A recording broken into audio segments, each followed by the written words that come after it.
আসসালামু আলাইকুম দর্শক। দূরদর্শন টিভি সংবাদে আপনাদের স্বাগতম। সাথে আছি আমি মেহেদী হাসান। চলুন শুরুতেই দেখে নেওয়া যাক সংবাদ শিরোনাম। রাষ্ট্রপতির পদত্যাগ ও পরবর্তী রাজনৈতিক পরিস্থিতি এবং জাতীয় পার্টির আয় ব্যয় হিসেব প্রকাশ। মধ্যপ্রাচ্যে উত্তেজনা বৃদ্ধি ও টাইফুন নুল এর প্রভাবে এশিয়ায় বিপুল লোক সরিয়ে ফেলার ব্যবস্থা গ্রহণ। ডিজিটাল বিজ্ঞাপনে নতুন নিয়ম এবং চলতি অর্থবছরের পোশাক রপ্তানির লক্ষ্যমাত্রা নির্ধারণ। ট্রান্সফার উইন্ডোতে দলবদলের শোরগোল ও ইন্টার মায়ামিতে ক্যাসেমিরোর অভিষেক চোট। 2026-27 কর বর্ষের রিটার্ন চালু ও নির্দিষ্ট সময়ের মধ্যে রিটার্নে প্রণোদনার ঘোষণা। এতক্ষণ শুনছিলেন সংবাদ শিরোনাম, এবার বিস্তারিত। জাতীয় রাজনীতিতে রাষ্ট্রপতির পদত্যাগ ও পরবর্তী রাজনৈতিক পরিস্থিতি এবং জাতীয় পার্টির আয় ব্যয় হিসেব প্রকাশ। রাষ্ট্রপতি মোহাম্মদ শাহাবুদ্দিনের পদত্যাগের পর পরবর্তী রাষ্ট্রপতি নির্বাচনে বিএনপির নীতি নির্ধারণী ফোরাম সিদ্ধান্ত নেবে বলে জানিয়েছেন মির্জা ফখরুল ইসলাম আলমগীর। অন্যদিকে স্বরাষ্ট্র মন্ত্রণালয় থেকে জানানো হয়েছে, সাবেক রাষ্ট্রপতির বিরুদ্ধে তাৎক্ষণিক গ্রেপ্তারের কোনো ভিত্তি নেই। এদিকে নির্বাচন কমিশনে জমা দেওয়ার বার্ষিক হিসেবে দেখা গেছে 2025 সালে জাতীয় পার্টির আয় অপেক্ষা ব্যয়ের পরিমাণ বেশি হয়েছে, প্রায় 5.89 লাখ টাকা ঘাটতি।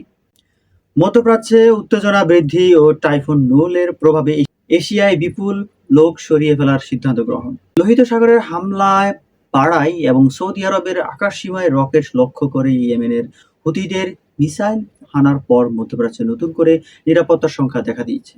অন্যদিকে পূর্ব এশিয়ায় টাইফুন নুলের তাণ্ডবের মুখে চীন ও হংকংয়ের বিশাল সংখ্যক মানুষকে নিরাপদে সরিয়ে নেওয়ার প্রক্রিয়া শুরু হয়েছে।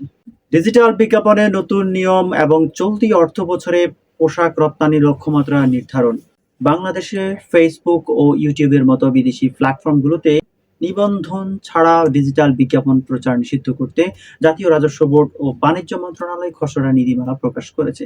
পাশাপাশি এনবিআর এবং সরকারের পক্ষ থেকে চলতি অর্থবছরে রপ্তানি আয় বাড়াতে $63.4 বিলিয়ন লক্ষ্যমাত্রা নির্ধারণ করে প্রয়োজনীয় পদক্ষেপ নেওয়া হচ্ছে। ট্রান্সফার উইন্ডোতে দলবদলের শোরগোল ও ইন্টার মায়ামিতে ক্যাসেমিরোর অভিষেকে চোট। ইউরোপীয় ফুটবলের প্রাক মৌসুম ও ট্রান্সফার উইন্ডোতে রিয়াল মাদ্রিদ, আর্সেনাল ও পিএসজির ফুটবলারদের কেন্দ্র করে গুঞ্জন তুঙ্গে। অন্যদিকে যুক্তরাষ্ট্রের মেজর লিগ সরকারের ইন্টার মায়ামির হয়ে নতুন মৌসুমে নামা ক্যাসেমিরোর অভিষেকে গুরুতর ইনজুরির ঘটনা ঘটেছে। 2026-27 কর বর্ষের রিটার্ন চালু ও নির্দিষ্ট সময়ের মধ্যে রিটার্নে প্রণোদনার ঘোষণা। দেশের করদাতাদের সুবিধার্থে এনবিআর 2026-27 কর বর্ষের রিটার্ন সেবা শুরু হয়েছে।